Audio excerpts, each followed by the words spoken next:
Hello প্রিয় শিক্ষার্থী বন্ধুরা, কেমন আছো সবাই? Today we will learn tag questions. কীভাবে আমরা ট্যাগ কোয়েশ্চেনটি করতে পারি সেটি আজকে আমরা শিখব খুব সহজ ওয়েতে। আজকে আমরা ট্যাগ কোয়েশ্চেন করব যেই সেন্টেন্সে মূলত অক্সিলারি ভার্ব দেওয়া থাকে না, এমন সেন্টেন্সকে আমরা আজকে ট্যাগ কোয়েশ্চেন শিখব। যদি সেন্টেন্সে অক্সিলারি ভার্ব না থাকে সেই ক্ষেত্রে তুমি কি অক্সিলারি ব্যবহার করবে? হ্যাঁ বন্ধুরা, সিম্পল প্রেজেন্ট টেন্স এবং সিম্পল পাস্ট টেন্সে সাধারণত সাবজেক্টের পর অক্সিলারি থাকে না। তো যদি অক্সিলারি না থাকে তাহলে তোমাকে এই দুইটা টেন্সেই ধরে নিতে হবে, হয় এটা প্রেজেন্ট ইনডিফিনিট টেন্স অথবা এটা পাস্ট ইনডিফিনিট টেন্স।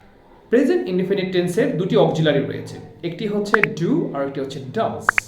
সো যখন অক্সিলারি থাকবে না সেই সেন্টেন্সটা যদি প্রেজেন্ট ইনডিফিনিট টেন্সে হয়, অর্থাৎ ভার্বটি যদি প্রেজেন্ট ফর্মে হয়, তাহলে তোমাকে বুঝে নিতে হবে এটা প্রেজেন্ট ইনডিফিনিট। তুমি সেখানে সেটার জন্য ডু এবং ডাজ ব্যবহার করবে। প্রোনাউনটি তুমি থার্ড পারসন সিঙ্গুলার ব্যবহার করছো নাকি অন্য কোনো পার্সনের অন্য কোনো নাম্বার ব্যবহার করছো সেটার উপর ডিপেন্ড করে ডু ডাজ হবে। মাথায় রাখতে হবে শুধুমাত্র থার্ড পারসন সিঙ্গুলার হলেই তুমি ডাজ অক্সিলারি ব্যবহার করবে। যদি অক্সিলারি না থাকে এবং ভার্বটি যদি পাস্ট ফর্মে থাকে তাহলে তোমাকে বুঝে নিতে হবে এটা পাস্ট ইনডিফিনিট টেন্স। আর পাস্ট ইনডিফিনিট টেন্সের একটি মাত্র অক্সিলারি রয়েছে, সেটি হচ্ছে ডিড। সো চলো আমরা এবার কয়েকটি এক্সাম্পল দেখি। অ্যাট ফার্স্ট তোমরা দেখতে পাচ্ছ হি ওয়ার্কস এভরি মর্নিং। দেখো হি ওয়ার্কস এভরি মর্নিং, এখানে কোনো অক্সিলারি ভার্ব নেই। দ্যাট মিনস হয় এটা প্রেজেন্ট ইনডিফিনিট টেন্স, না হয় এটা পাস্ট ইনডিফিনিট টেন্স। তো যেহেতু অক্সিলারি নাই এবং ভার্বটা প্রেজেন্ট ফর্মে দেখা যাচ্ছে, ওয়ার্ক এর সাথে একটি এস যুক্ত আছে, শুধুমাত্র একটি টেন্সেই ভার্বের সাথে এস যুক্ত থাকে, that is present indefinite tense. That means তোমরা প্রেজেন্ট ইনডিফিনিট টেন্স হিসেবে এটাকে তোমাকে ডু অথবা ডাজ ব্যবহার করতে হবে। এবার লক্ষ্য করো এখানে প্রোনাউন দেওয়া রয়েছে হি, থার্ড পারসন সিঙ্গুলার। তো হি এর সাথে ডু বসবে না ডাজ বসবে? অফকোর্স ডাজ, কারণ হি হচ্ছে থার্ড পারসন সিঙ্গুলার।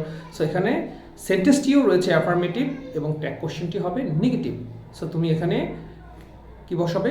ডাজন্ট, এবং প্রোনাউন হিসেবে হি দেওয়া রয়েছে ডাজন্ট হি।